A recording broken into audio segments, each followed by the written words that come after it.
அன்புகள் நிறைய வணக்கம் நேயர்களே, மீண்டும் ஒரு நாளில் உங்களை சந்திப்பதை மகிழ்ச்சி கொள்கிறோம். நவம்பர் 7ஆம் தேதி சிறப்பான தினம். இன்றைய தினம் தமிழர்களுக்கு பெருமை சேர்க்கக்கூடிய தினம். ஏனென்றால் சகலகலா வல்லவன் உலக நாயகனுடைய பிறந்த நாள் என்று சொல்வார்கள். அதை பெருமிதத்தோடு கூறலாம். அது மாத்திரமல்ல, பலருடைய பிறந்த நாள்.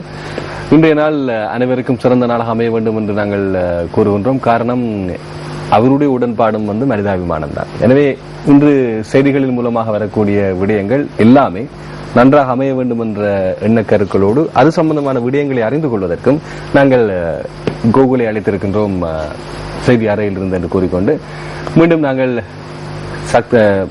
சக்தி பிரஸ் ரிலீஸ் நிகழ்ச்சியிலே நாங்கள் செய்திகளை பார்ப்போம். அந்த அடிப்படையில் இன்னும் கொஞ்சம் வித்தியாசமாக பேசலாம் இருக்கிறோம். என்னன்னா, முதல்ல தலைப்புச் செய்திகளை பார்ப்போம். ஆங்கில சிங்கள நாடுகளும் தலைப்புச் செய்திகளையும் பார்ப்போம். அதுக்கு பிறகு உள் செய்திகளுக்கு செல்லலாம். அந்த அடிப்படையில் இன்றைய தினம் வெளிவந்திருக்கக்கூடிய பத்திரிகை செய்திகளை பார்ப்போம்.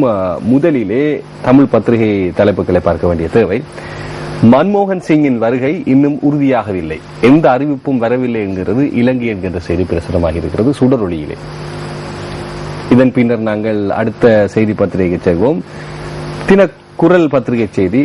உச்சி மாநாட்டில் பங்கேற்க புதுடில்லி புதிய வியூகம், யாழ்ப்பாணத்திற்கு சென்று தமிழ்நாட்டை சாந்தப்படுத்த இந்திய பிரதமர் பரிசீலனை. மீண்டும் நாங்கள் சொல்கிறோம், திரையில் நமது தயாரிப்பாளர் கொண்டு வருவார் நம்பிக்கை இருக்கிறது.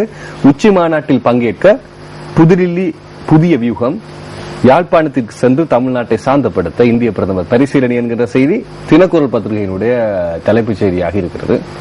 அதைத் தொடர்ந்து நாங்கள் தினகரனின் தலைப்புச் செய்திக்கு செல்வோம். இப்போது நீங்கள் பார்க்கலாம் தினகரன் தலைப்புச் செய்தி. கொழும்பு தேசிய வைத்தியசாலை, ராகம போதனா வைத்தியசாலை, நீர்கொழும்பு தள வைத்தியசாலை, விமான நிலைய வைத்திய பிரிவு, மாநாட்டு பிரதிநிதிகளுக்கென விசேட சுகாதார ஏற்பாடுகள், நவீன வைத்திய உபகரணங்கள், 9 அம்புலன்ஸ் வண்டிகள் தயார் நிலையில், 24 மணி நேரமும் வைத்திய குழு உஷார் நிலையில், தேசிய வைத்தியசாலை மேல்தளத்தில் ஹெலி இறங்குதளம் என்கின்ற செய்தி பிரசுரமாக இருக்கிறது. இதை அடுத்து நாங்கள் வீரகேசரியினுடைய பிரதான தலைப்பை பார்க்கலாம். வீரகேசரி பத்திரிகையின் பிரதான தலைப்பாக இப்படி இருக்கின்றது. ஆணைக்குழு மீது நம்பிக்கை இல்லை, வேறு வழியின்றி இங்கு வந்துள்ளோம், மக்களின் துயரத்திற்கு விடிவு வேண்டும், மன்னார் பிரஜைகள் குழுவின் தலைவர் வணக்கத்திற்குரிய செபமாலை என்கின்ற செய்தி பிரசுரமாக இருக்கிறது. இன்றைய தினம் வீரகேசரியினுடைய பிரதான தலைப்பாக. இது தவிர இன்று வந்திருக்கக்கூடிய யாழ் தினக்குரலினுடைய பிரதான தலைப்பு தினக்குரலும் ஒன்றுதான். உச்சி மாநாட்டில் பங்கேற்க புதுடில்லி புதிய வியூகம், யாழ்ப்பாணத்துக்கு சென்று தமிழ்நாட்டை சாந்தப்படுத்த இந்திய பிரதமர் பரிசீலனை என்கின்ற செய்தி. அதைத் தொடர்ந்து உதயன் பத்திரிகை செய்திகளை நீங்கள் திரையிலும் பார்க்கக்கூடியதாக இருக்கும். ஏனென்றால் இந்த செய்திகள் குறிப்பாக வடமாகாண தவிர்ந்த ஏனைய பிரதேசங்களிலே நீங்கள் பார்க்க முடியாது. ஆனால் சக்தி பிரஸ் ரிலீஸினூடாக நீங்கள் பார்க்கக்கூடியதாக இருக்கும். மன்மோகனினுடைய வருகை உறுதியாகவே இல்லை, எந்த அறிவிப்பும் வரவில்லை என்கிறது இலங்கை என்கிற செய்தி பிரசுரமாக இருக்கிறது. இவை தமிழ் பத்திரிகைகளுடைய தலைப்புச் செய்திகள். ஆகவே தமிழ் பத்திரிகையுடைய தலைப்புச் செய்திகள் எல்லாமே கூடுதலாக மாநாட்டில் மன்மோகன் சிங்கினுடைய உறுதிப்பாடு பற்றி பேசுகின்றது. தினகரன் பத்திரிகை சுகாதார ஏற்பாடுகள் பற்றி பேசியிருக்கின்றது. அதே நேரம் வீரகேசரனுடைய தலைப்பு மாத்திரம் ஆணைக்குழு மீது நம்பிக்கை இல்லை, வேறு வழியின்றி இங்கு வந்துள்ளோம், மக்களின் துரியத்துக்கு விடிவு வேண்டும், மன்னார் பிரஜைகள் குழுவினுடைய தலைவர் வணக்கத்திற்கு சபமாலை என்கின்ற செய்தி. அதாவது காணாமல் போனோர் பற்றிய விவரங்களை திரட்டுகின்ற இடத்திலேயே இப்படி ஒரு செய்தி வந்திருக்கிறது. இதை தமிழ் பத்திரிகைகள் கொண்டு வந்திருக்கிறது. இதை நாங்கள் பார்ப்போம். அடுத்து நாங்கள் சிங்கள பத்திரிகை செய்திகளுக்கு செல்வோம். சிங்கள பத்திரிகையினுடைய அத பத்திரிகையின் பிரதான தலைப்பு இப்படி இருக்கிறது. இந்தியாவை ஸ்ரீலங்கிக தீவரையான் அத்தடங்குவட்ட கனிம வெடிக்கராய். இந்தியாவானது இலங்கை மீனவர்களை கைது செய்வதே அதிகரித்திருக்கிறது. காரணம், ஸ்ரீலங்காவை இந்திய தீவரையான் அத்தடங்குவட்ட கனிம நிசா எக்கட்டேக்கா கிரீமாக். இலங்கை கடற்படையினர் இந்திய மீனவர்களை கைது செய்தனால் ஒன்றுக்கொன்று அப்படியே கைது எண்ணிக்கையை அதிகரிப்பதற்கும் இலங்கைக்கு அழுத்தம் கொடுப்பதற்கும் இந்த செய்தியை கூறுகின்றது.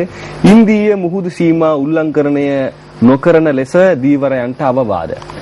இந்திய கடல் எல்லைக்குள் உள்ளே வேணாம் என்கின்ற எச்சரிக்கைகளும் மீனவர்களுக்கு வழங்கப்படுகிறது. இது அத பத்திரிகையினுடைய பிரதான தலைப்பாக இருக்கிறது.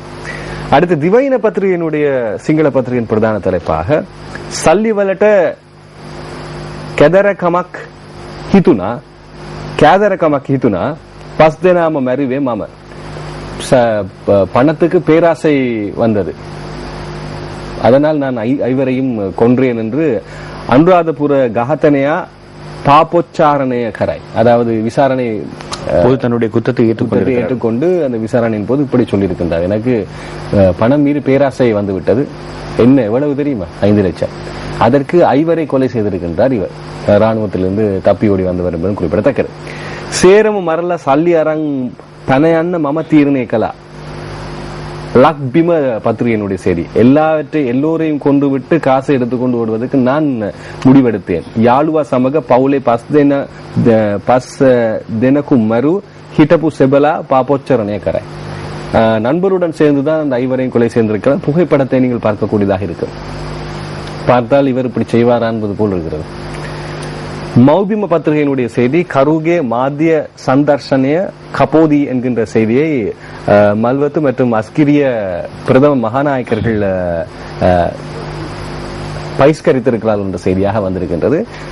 அவர் ஒரு விண்ணப்பத்தை விடுத்திருக்கின்றார் 2 மகாநாயக்கர்களுக்கும் இதை தெரியப்படுத்த சொல்லி, அதை தங்களால் தெரியப்படுத்த முடியாது என்கின்ற செய்தி ஒன்றினை மகாநாயக்கர்கள் இருவரும், அஸ்கிரிய மற்றும் மல்வத்து தேரர்கள் இருவருமே கூறியிருக்கின்றார்கள். இது மௌபிம பத்திரிகையினுடைய பிரதான தலைப்பாக இருக்கின்றது.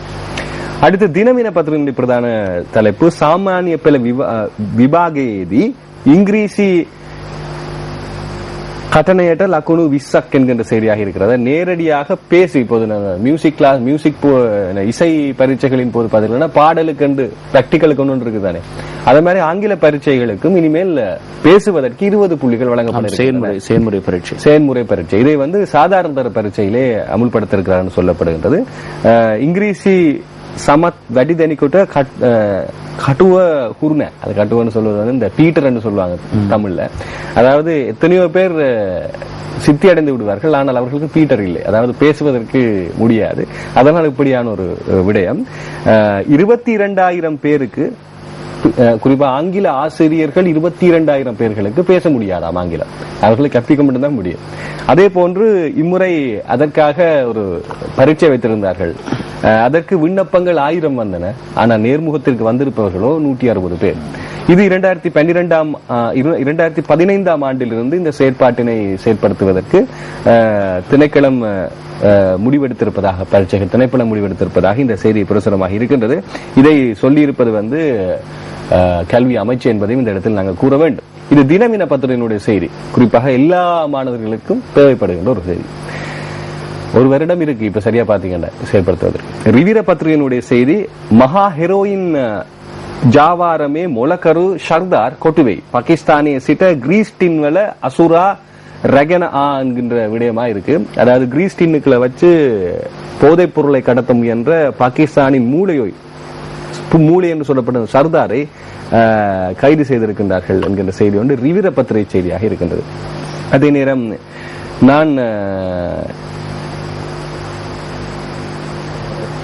அதாவது தன்னுடைய முச்சக்கர வண்டியை போலீசில் இருந்து எடுப்பதற்குத்தான் தனக்கு இந்த காசு தேவைப்பட்டது என்பதற்காகத்தான் இந்த 5 கொலை செய்திருக்கின்ற சந்தேக நபர் என்ற செய்தி லங்காதீப பத்திரிகையிலே பிரசுரமாக இருக்கிறது. இவை இன்றைய தினம் சிங்கள பத்திரிகை சுமந்து வந்த செய்தியாக இருக்கின்றன. இதனைத் தொடர்ந்து நாங்கள் ஆங்கில பத்திரிகை செய்திகளையும் பார்ப்போம். சிங்கள பத்திரிகையை பார்த்தீர்களாக இருந்தால் இந்த 5 கொலையும், அதே நேரத்தில் ஐக்கிய தேசிய கட்சியின் கருஜாசூகனுடைய விடயம் தான் கூடுதலாக இருக்கின்றது. அதே நேரத்தில் இந்திய மீனவர்கள் பற்றியும் பேசப்படுகிறது.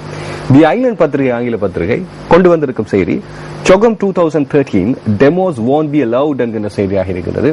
அதாவது வெளியிலிருந்து வரக்கூடியவர்களும் போராட்டம் நடத்துவதற்கு தீர்மானித்திருக்கிறார்கள். இந்த தலைப்பை டெமோஸ் won't be allowed உடனே விளங்காது, உள்ளடக்கம் இருக்கிறது வேறு விதையா.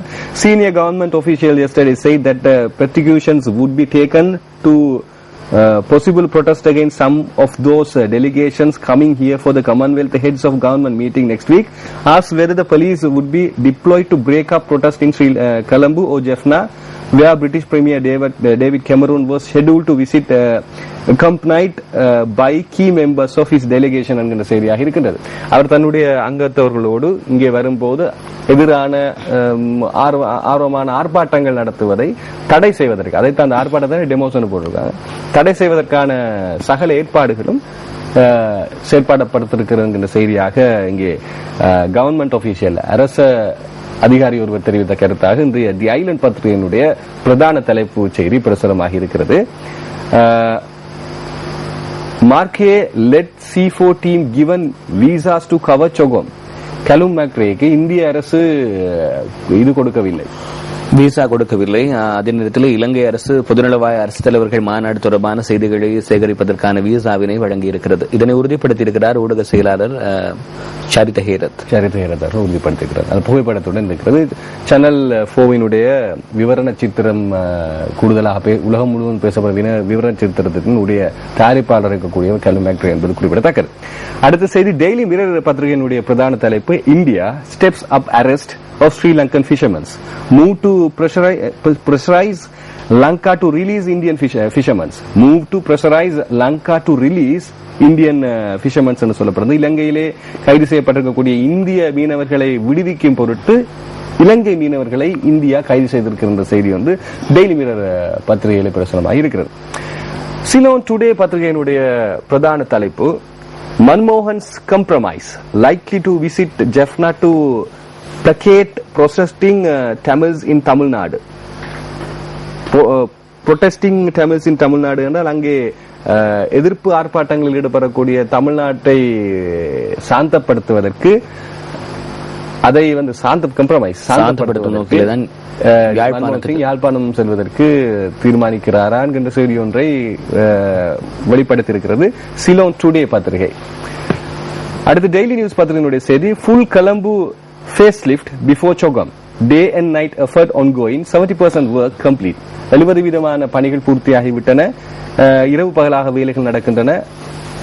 சொகம் மாநாட்டினை அரசு தலைவர்களுக்கான பொதுநல அரசு தலைவர் மாநாட்டை நடத்துவதற்கு கொழும்பு முழுமையாக தயார் நிலையில் இருக்க முயற்சித்துக் கொண்டிருக்கிற செய்தியாக இந்த செய்தி பிரசுரமாக இருக்கிறது டெய்லி நியூஸ் பத்திரிகையிலே.